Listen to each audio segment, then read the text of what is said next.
कुरुक्षेत्र में blind murder की गुत्थी सुलझी है। पिछले दिनों कुरुक्षेत्र में थीम पार्क यानी केशव पार्क से एक गर्दन कटी, सिर कटी लाश मिली थी, जिसके बाद 13 दिन बाद सनित सरोवर से फिर गर्दन बरामद हुई है।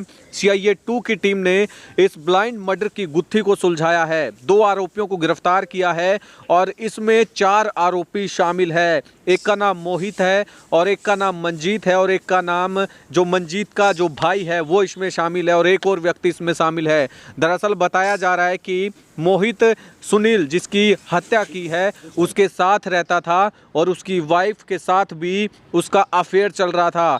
ये सीधी तस्वीरें आप देख पा। CIA 2 की टीम को एक बड़ी कामयाबी मिली है और ये तीनों चारों पानीपत के रहने वाले हैं और इसको प्लान के तहत इस मर्डर को किया गया है।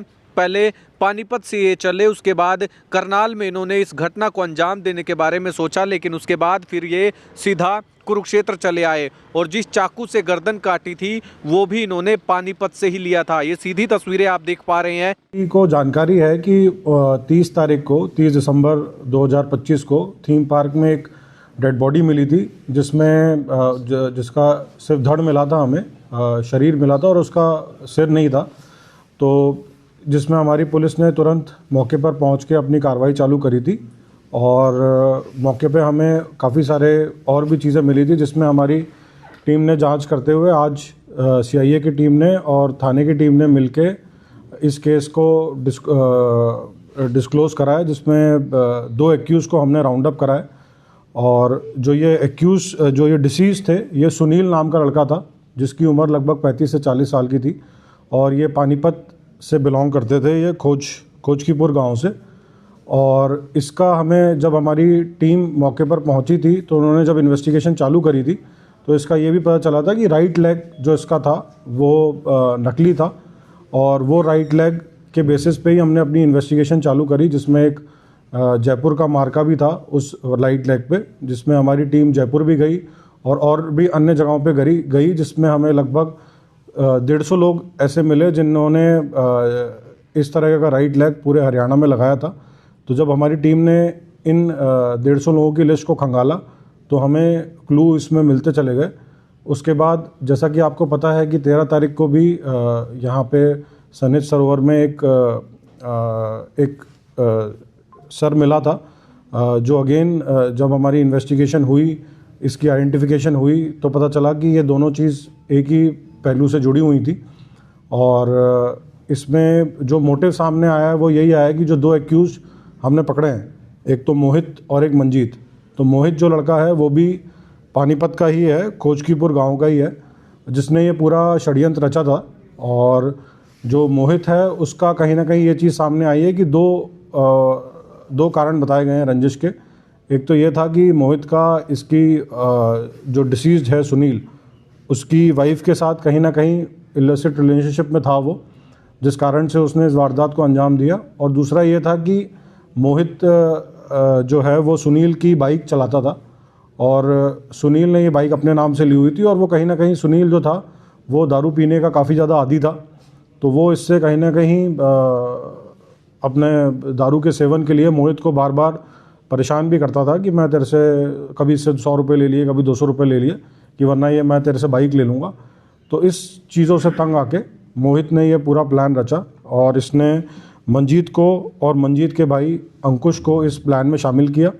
और 25 दिसंबर को इन्होंने अपनी प्लानिंग चालू करी और 29 तारीख को ये लोग कुरुक्षेत्र में आए और इन्होंने सही मौका देख के, जहाँ पे थोड़ा सा अंधेरा था थीम पार्क में, उस मौके को चुना और इसको वहीं इसका कत्ल किया इन लोगों ने। सर किस चीज़ में आए थे? गाड़ी में आए थे? किस चीज़? ये ट्रेन में आए थे, जो तीनों चारों बंदे थे ये सारे ट्रेन में आए थे। मृतक के घर वालों को कोई पता नहीं चला था जी अब तक, तो क्या था, उन्होंने कोई शिकायत दी थी, कोई लापता की नहीं दी थी? देखिए, जब तक ये गायब था, ये गायब 29 तारीख से था, लेकिन जो शिकायत करता है, जो इसके परिवार वालों हैं, उन्होंने शिकायत पानीपत में 4 तारीख को दी थी। तो लगभग 3 से 4 दिन के अंतराल के बाद उन्होंने ये शिकायत दी थी। और उसके बाद जैसे ही फिर यहाँ पे सर मिला इसका और उसके बाद हमारी टीम ने भी, जो हमें जयपुर से डेटा मिला था ऐसे 150 विकलांगों का, उस पर जब हमने काम किया तब जाके बॉडी की शिनाख्त सर की। ये पता लगा जो मृतक है ये क्रिमिनल टाइप का है क्या? इस तरह नहीं सकता है? देखिए, ऐसी कोई चीज़ अभी क्रिमिनल रिकॉर्ड तो इनके इसके बारे में नहीं आया है, पर यह चीज़ ज़रूर सामने आई है कि ये दारू का सेवन ज़्यादा करता था और नशे की हालत में अपने परिवार वालों को भी प्रताड़ित करता था इस चीज़ के लिए, और अपनी वाइफ को भी और अपने परिवार वालों को भी इससे कहीं ना कहीं दुखित है। सर, जिन्होंने हत्या की है, कोई आपराधिक मामले हैं उनके? देखिए, अभी तक जो 2 एक्यूज हमने राउंड अप करे हैं, उनके कोई आपराधिक मामले अभी तक सामने नहीं आए हैं, लेकिन अभी तक इनसे इंटरोगेशन जारी है, और भी कोई चीज़ इनसे और भी कोई मामले खुलते हैं तो हम देखेंगे। कुरुक्षेत्र क्यों चुना सर इन लोगों ने? बहुत शहर भी होते हैं, कुरुक्षेत्र ही क्यों चुना? क्यों पानीपत? देखिए, उसका कोई ऐसा विशेष कारण नहीं है कुरुक्षेत्र ही चुनने का।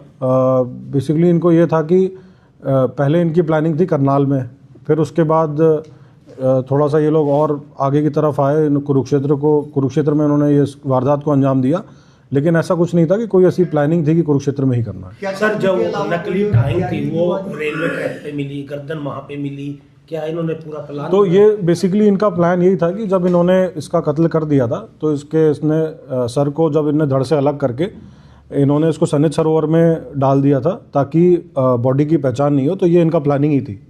कहाँ से गिरफ्तार किए गए सर ये? गिरफ्तारी इनकी गांव से ही गिरफ्तार किया गया है इनको। तो आगे पूछताछ जारी है?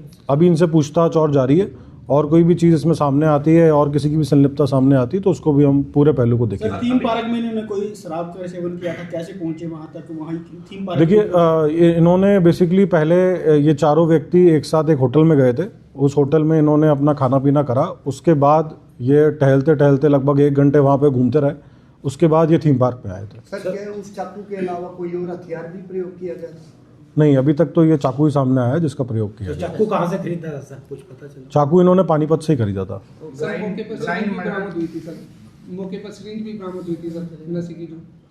नहीं, वो उसका इससे कोई रिलेशनशिप नहीं है सर। ब्लाइंड मर्डर था और पुलिस के ने बहुत बड़ी एक अचीवमेंट हासिल की है, एप्रिशिएशन। तो बिल्कुल जी, हमारी इसमें टीम ने बहुत ज़्यादा प्रयास करे हैं, बहुत मेहनत करी है, और लगातार हमारे मीडिया साथी भी इस बारे में जानकारी हमें भी देते रहते थे। जो भी उनके पास भी इन्फॉर्मेशन आती थी, आप लोग के कहीं ना कहीं सहयोग से भी जो आप लोग ने इसका, हम कोई भी इन्फॉर्मेशन होती थी वो शेयर करते थे, तो आप लोग भी उसको अच्छे से सर्कुलेट करते थे, और हमारी टीम ने तो बहुत ही बढ़िया तरीके से इसमें तत्परता से काम किया। और एक जो ब्लाइंड मर्डर था जिसमें ना उसका सर था और बिल्कुल ही वहाँ अंधेरा था थीम पार्क में, उस चीज़ को ट्रेस करा है, तो बहुत ही मेहनत करी है सभी ने, और टीम ने बहुत ज़बरदस्त काम किया।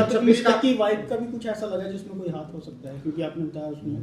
देखिए, उस चीज़ को अभी हम और डीपली एक्सप्लोर कर रहे हैं, क्योंकि मर्डर एक बहुत ही संगीन जुर्म है, और इसमें हम अपनी पूरी तसल्ली करने के बाद अगर हमें किसी की भी इन्वॉल्वमेंट मिलती है तो उसको बख्शा नहीं सर, जाएगा। ऐसे जो अपराधी होते हैं, ऐसे काम करते हैं जो, क्या उनसे कुछ संदेश देना चाहोगे कि ऐसे कुछ भी पुलिस छोड़ेगी नहीं, कुछ भी? कितनी देखिए, मैं सभी को यही बोलना चाहूँगा कि कुरुक्षेत्र में पिछले साल भी हमने लगभग जितने भी अपराधी किस्म के लोग थे, भले ही वो ऑपरेशन हॉटस्पॉट डोमिनेशन हो या ऑपरेशन ट्रैकडाउन हो, उसमें कुरुक्षेत्र पुलिस ने बहुत अच्छा काम किया है, और क्रिमिनल्स को ज़्यादा से ज़्यादा, भले ही वो हमारी संगठित अपराध की धाराएं हों, उनमें उनको काबू किया है। और इसके अलावा हमारे पूरे ज़िले में लगभग 6 से 7 एनकाउंटर भी हुए। तो मैं जितने भी क्रिमिनल हैं उनको यही संदेश देना चाहूँगा कि अगर वो कोई भी अपराध करेंगे तो वो बिल्कुल भी बख्शे नहीं जाएंगे।